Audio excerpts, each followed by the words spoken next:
সাতক্ষীরা নিয়ে আমি একটা গান লিখেছিলাম, কিন্তু আপনাদের যে অবস্থা তা দেখে মনে হচ্ছে যে ঠিক আছে, আমরা ভাইকে একটু বিদায় দিলাম, কিন্তু আমার মনে হচ্ছে যে আপনাদের নামের সাথে এই গানটা যায় কিনা। শোনাবো, শোনাই দেখবো যে সত্য কিনা। সাতক্ষীরার এই মাটি সোনার চেয়েও খাঁটি, দিন বিজয়ী মুজাহিদের ঘাটি, সুন্দরবনে ঘেরায় আমার সবুজ শ্যামল পাটি। সাতক্ষীরার এই মাটি সোনার চেয়েও খাঁটি, দিন বিজয়ী মুজাহিদের ঘাটি, সুন্দরবনে ঘেরায় আমার সবুজ শ্যামল পাটি, সুন্দরবনে ঘেরায় আমার সবুজ শ্যামল পাটি। সাতক্ষীরারা করতে পারে বড়াই, কারণ তারা বাঘের সাথে যাই করে যাই লড়াই। সাতক্ষীরারা পায় না কভু ভয়, নতুন দিনে নতুন করে আনবে দিনের জয়। সাতক্ষীরারা করতে পারে বড়াই, কারণ তারা বাঘের সাথে যাই করে যাই লড়াই।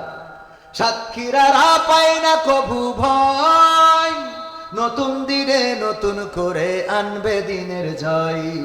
সাতক্ষীরাতে জোয়ার আসে, সাতক্ষীরাতে জোয়ার আসে, আসে কখনো ভাটি। সাতক্ষীরার এই মাটি সোনার চেয়েও খাঁটি, দিন বিজয়ী মুজাহিদের ঘাটি, সুন্দরবনে ঘেরায় আমার সবুজ শ্যামল পাটি, সুন্দরবনে ঘেরায় আমার সবুজ শ্যামল পাটি। সাতক্ষীরাতে শহীদ আছে কত, দিন বিজয়ের আন্দোলনে লড়ছে অবিরত, জীবন বিলাই দেয় না কবু মান, টর্নেডোতে ঘর ভেঙে যায় ভাঙে না রে ইমান। ভাঙে ভাঙে ইমান ভাঙে। সাতক্ষীরাতে শহীদ আছে কত, দিন বিজয়ের আন্দোলনে লড়ছে অবিরত, জীবন বিলাই দেয় না তবু মান, টর্নেডোতে ঘর ভেঙে যায় ভাঙে না রে ইমান।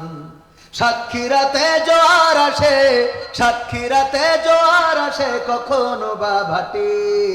সাতক্ষীরার এই মাটি সোনার চেয়েও খাঁটি, দিন বিজয়ী মুজাহিদের ঘাটি, সুন্দরবনে ঘেরায় আমার সবুজ শ্যামল পাটি। মারহাবা বলবেন না? আরেকটু জোরে, আরেকটু জোরে। ও আমার ভাইরা, আমি সূরা ফাজরের 27, 28, 29 এবং 30 চারটি আয়াত তেলাওয়াত করেছি। এই আয়াত নিয়ে দুই একটা কথা আপনাদেরকে শোনাবো, তা না হলে হক আদায় হবে না। আর কিছু সঙ্গীত আপনাদেরকে শোনাবো, তারপরে আমরা মুনাজাত করব, তারপরে আমরা তাবারক নেব, বাড়িতে চলে যাব। বেশি সময় নেব না, আর 15 মিনিট কি সময় দেয়া যাবে? যাবে? 15 মিনিট কি সময় দেয়া যাবে? আমার দাঁড়ানো ভাইয়েরা যদি একটু বসে যেতেন, আমার ডান পাশে বাবা সে দাঁড়ানো ভাইয়েরা কোরআনের মাহফিলে যদি বসে যেতেন, এই মাহফিল যেন তেন মাহফিল নয়। আমার আল্লাহ বলেছেন, ওয়াইযা কুরিয়াল কুরআনু ফাসতামিউ লাহু ওয়া আনসিতু লাআল্লাকুম তুরহামুন।